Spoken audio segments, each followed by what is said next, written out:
जय संविधान, जय भीम, महात्मा गांधी की जय, गोडसे मुर्दाबाद।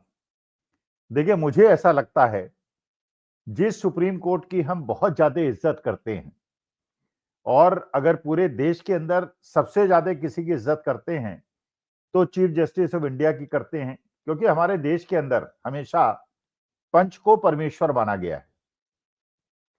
और हम लोगों की भी बड़ी विचित्र स्थिति हो गई है कि अलग-अलग चीफ जस्टिस ऑफ इंडिया आते हैं और उनसे हमारी आशाएँ होती हैं। एक चीफ जस्टिस ऑफ इंडिया आते हैं, वो गोगोई साहब बन जाते हैं। एक बात आते हैं, फिर वो चंद्रचूड़ साहब बन जाते हैं। फिर हम उनसे आशा करते हैं, उनके पिताश्री जो सुप्रीम कोर्ट के चीफ जस्टिस थे, उनके इतिहास को देखते हुए फिर हम उनके उनसे आशाएँ रखते हैं। फिर हमारी आशाएँ टूटती हैं, आशाओं को अगले चीफ जस्टिस पे ट्रांसफ़र कर देते हैं। अब हमारी सारी आशाएँ जाकर टिक गई थीं जस्टिस गवई पे।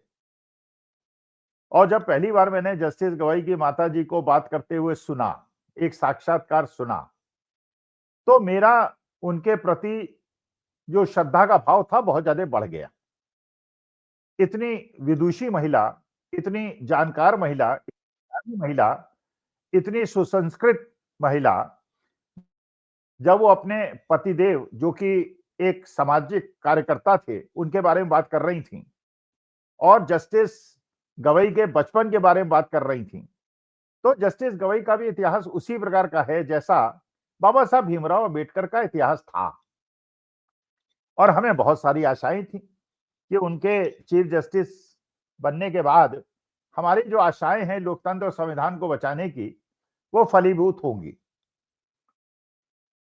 अलग अलग चीफ जस्टिस से हमारी आशाएं टूटी और लेकिन हम सोचते थे कि बाबा साहब भीमराव अंबेडकर जिन्होंने ये संविधान बनाया है और जिनके प्रति हमारा श्रद्धा भाव बहुत ज्यादा है, वो बाबा साहब भीमराव अंबेडकर के डिसिपल और बौद्ध धर्म को मानने वाले जस्टिस गवई देश के लोकतंत्र को बचाने के लिए, संविधान को बचाने के लिए जो हो सकता है वो करेंगे। क्योंकि जो सुप्रीम कोर्ट का निर्णय है, सुप्रीम कोर्ट से जो आशा है, जो उनसे अपेक्षा है, वो संविधान की रक्षा करने की है और संविधान की मूल भावनाओं को समझने की है और लोकतंत्र को बचाने की है। इसीलिए हमारी आशाएं थी। लेकिन chief justice of India Gavai साहब भी अब रिटायर हो रहे हैं और जो आखिरी निर्णय हुआ है, उस निर्णय से हमें ऐसा लगता है कि जो हमारी अनावश्यक अपेक्षाएं थीं, वो तिरोहित हो गई हैं। अब वो अपेक्षा करना शायद हमको अब जो लोकतंत्र के प्रहरी हैं, माननीय मोदी जी, उनसे भी कम कर देनी चाहिए। जो प्रशासन तंत्र है, जो अधिकारी हैं, जो संविधान की शपथ खा के नौकरी ज्वाइन करते हैं, उनसे भी कम कर देनी चाहिए। वरना आज से 30-40 साल पहले तक हमने ऐसे अधिकारी देखे हैं, जो कि राजनीतिज्ञों को मुंह पे जवाब देते थे कि हम ये नहीं कर सकते क्योंकि ये संविधान के विरुद्ध है, ये कानून के विरुद्ध है। लेकिन अब वो स्थिति दिखाई नहीं पड़ रही। यहां तक कि 272 जो पूर्व जस्टिस ने, अधिकारियों ने पत्र लिखा राहुल गांधी को और राहुल गांधी का धिक्कारा और कहा कि आप जो मुख्य चुनाव आयुक्त पे प्रश्न उठा रहे हैं, ये गलत है और आपको इससे करने से बचना चाहिए। राहुल गांधी ने जो किया था, वो बेसिकली प्रूफ पेश किए थे। और अगर यही 272 लोग ये कहते कि हम चीफ जस्टिस ऑफ इंडिया को लेटर लिख रहे हैं कि जो राहुल गांधी ने आरोप लगाए हैं उसकी जांच कराएं और जो दोषी है उसको दंडित करें, वो ना करके उन्होंने राहुल गांधी की ही भर्त्सना करनी शुरू कर दी और उसके जवाब में 175 लोगों ने संविधान की रक्षा, लोकतंत्र की रक्षा करने के लिए लेटर लिख दिया। तो लेटर ही लिखे जा रहे हैं और जो असली मुद्दा है उसको लोग भूल रहे हैं। लेकिन जो माननीय सुप्रीम कोर्ट ने आखिरी निर्णय लिया है, जिससे मुझे लगता है कि लोकतंत्र की नींवें हिल गई हैं और जिसकी हमें अपेक्षा थी कि शायद ऐसा नहीं होगा, वो हो गया है। और अब मेरे ख्याल से लोकतंत्र अपनी आखिरी सांस देश के अंदर गिन रहा है। जो वोट चोरी हो रही है, ब्राजीलियन मॉडल आके वोट दे रहे हैं, ट्रेनें भर भर के बिहार के अंदर वोट देने जा रही हैं। एक एक आदमी 4-4 5-5 वोट दे रहा है। पहले कहा जाता है कि वहां पे 3.42 लाख करोड़ वोट्स पड़े, फिर कहा जाता है 3.45 करोड़ वोट्स पड़े, माने 3 लाख वोट्स का अंतर 243 सीटों में, और यही मार्जिनल सीट्स हैं।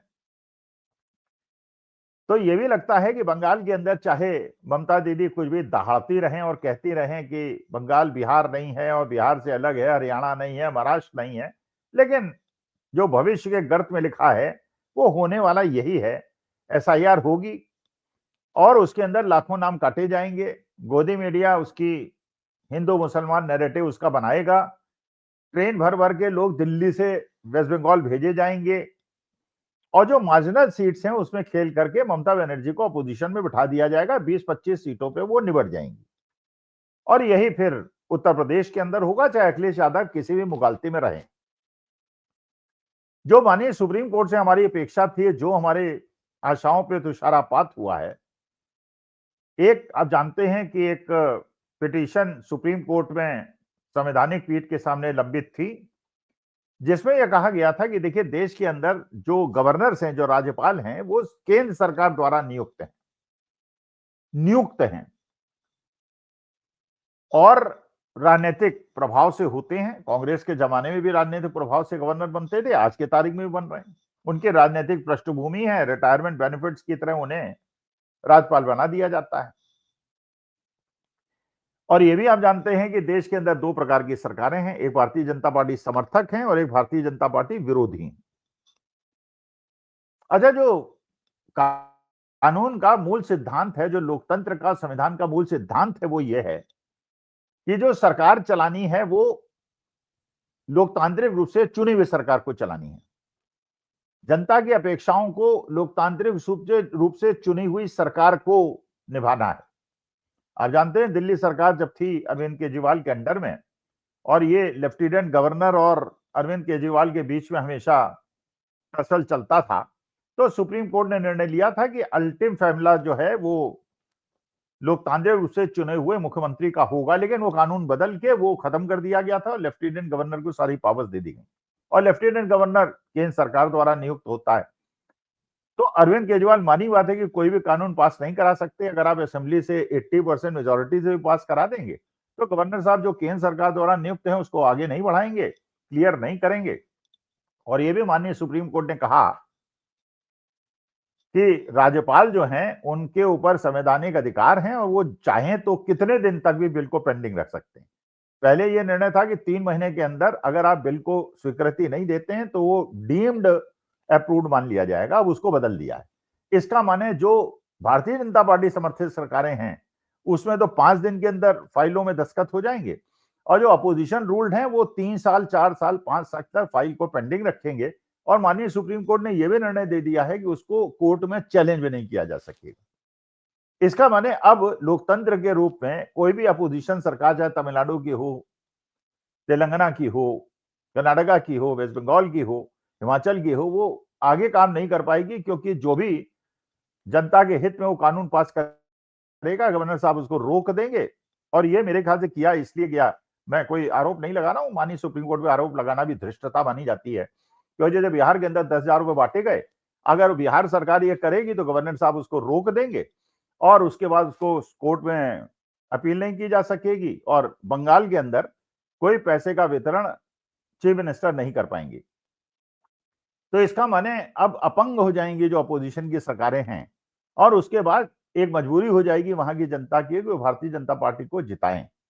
तो एक तो वोट चोरी, चुनाव आयोग की संलिग्नता, बाहर से ट्रेनें आना, एक आदमी के 5-5 वोट होना, नाम कटना, नाम जुड़ना, 3 लाख वोट जुड़ जाना, कई लाख नाम कोर्ट कट जाना, और उसके अलावा जो अपोजिशन सरकार है उन्हें अपंग बना दिया जाएगा और कोर्ट उसमें इंटरवीन नहीं करेगा। तो ये तो अब बड़ी मुश्किल हो गई भाई। अपेक्षा हम चुनाव आयोग से नहीं कर सकते, हम प्रशासनिक अधिकारियों से नहीं कर सकते, हम माननीय कोर्ट से नहीं कर सकते, तो विकल्प क्या है? अगर देश के लोकतंत्र संविधान को बचाने का कोई एक तरीका है तो अब इसके अलावा कि महात्मा गांधी ने जो रास्ता दिखाया था लोकतांत्रिक संघर्ष का, असहयोग आंदोलन का और बिना हिंसा का सामना किए हुए सरकार को दबाव में लेने का जो जयप्रकाश नारायण के आंदोलन में भी हुआ था और इंदिरा जी को झुका दिया था, या अन्ना हजारे का एक फर्जी आंदोलन हुआ था जिसमें मनमोहन सिंह की सरकार को वो कर दिया गया था। तो अब बहुत ज्यादा आशाएं इस बात पे हो गई, जो राहुल गांधी ने क्लेम किया है कि फर्स्ट वीक ऑफ दिसंबर में दिल्ली के अंदर एक कार्यक्रम आयोजित किया जाएगा जिसमें एक प्रोटेस्ट होगा, और जयपुर से वहां के कांग्रेसी कार्यकर्ताओं ने एक उसका दर्शन दे दिया है। ये दिल्ली का जो ये प्रदर्शन होगा, ये जयप्रकाश और अन्ना हजारे के आंदोलन का एक रिपीटिशन हो सकता है। अब ये आंदोलन एक रैली होगी और उसके बाद खत्म हो जाएगी, या 6-7 दिन का एक यात्रा होगी, या भूख हड़ताल होगी, या वो लोग वहां बैठ जाएंगे, या उन्हें किसानों की तरह घुसने नहीं दिया जाएगा दिल्ली, ये तो समय बताएगा। लेकिन मेरे ख्याल से जो ये चुनाव आयोग हो या प्रशासनिक अधिकारी हो या हमारे माननीय न्यायालय हो, ये एक इंडिकेट कर रहे हैं कि हमसे आशा मत रखिए, जो करना है वो देश के जो सबसे मालिक लोग हैं, जनता है, उनके दरबार में जाइए। और ये भी बात बिल्कुल सही है कि देश की जनता आज के तारीख में ये मान चुकी है, क्योंकि बिहार इलेक्शन के बाद आपने देखा कहीं उत्सव नहीं मना, जबकि इतनी लैंडस्लाइड विक्ट्री के बाद तो वहां उत्सव होना था, पटाखे छूटने थे। न महाराष्ट्र में हुआ, न दिल्ली में हुआ, न बिहार में हुआ, न महाराष्ट्र ये मध्य प्रदेश में हुआ, राजस्थान में भी नहीं हुआ था, छत्तीसगढ़ में भी नहीं हुआ था। इसका मतलब ये मैनेज्ड विन है। और अब अंतिम रास्ता मेरे ख्याल से माननीय सुप्रीम कोर्ट ने इंडिकेशन दे दिया है कि आप बाबा साहब भीमराव अंबेडकर आपको नहीं बचा पाए, संविधान आपको नहीं बचा पाया, हम आपकी अपील नहीं सुनेंगे। गवर्नर साहब जब तक चाहें फाइल पे बैठ सकते हैं। अब आपको बाबा साहब से नहीं, आपको महात्मा गांधी के अहिंसात्मक असहयोग आंदोलन से आगे बढ़ना होगा, और महात्मा गांधी ही रास्ता दिखाएंगे। अब राहुल गांधी क्या करते हैं, ये बड़े षड्यंत्र से कैसे देश को निकालते हैं, देश के लोकतंत्र को बचाते हैं, ये देखने की बात है। और जिस तरह से यूएस चाइना जो ज्वाइंट कमीशन है 12 सदस्यीय, कह रहा है कि जो ऑपरेशन सिंदूर हुआ ये इंसर्जेंसी थी, और इंसर्जेंसी का मतलब आप जानते हैं, और ये भी कह रहा है कि जो ऑपरेशन सिंदूर हुआ उसमें पाकिस्तान की जीत हुई और हिंदुस्तान की हार हुई। लेकिन हिंदू मुसलमान नैरेटिव से सारा गोदी मीडिया देश का ध्यान भटका रहा है। अब देखते हैं परमेश्वर की क्या इच्छा है, क्या हमारे देश का लोकतंत्र संविधान बचेगा कि नहीं बचेगा, ये जनता के हाथ में है। और क्योंकि अब बाकी किसी संस्था से अपेक्षा खत्म हो गई है, सब एक रास्ते में चल रहे हैं, पूरी कुएं में भांग घुली हुई है। अब जनता बचाएगी तो बचाएगी, नहीं तो भविष्य में जो होगा वो देखा जाएगा। नमस्कार, धन्यवाद और प्रणाम।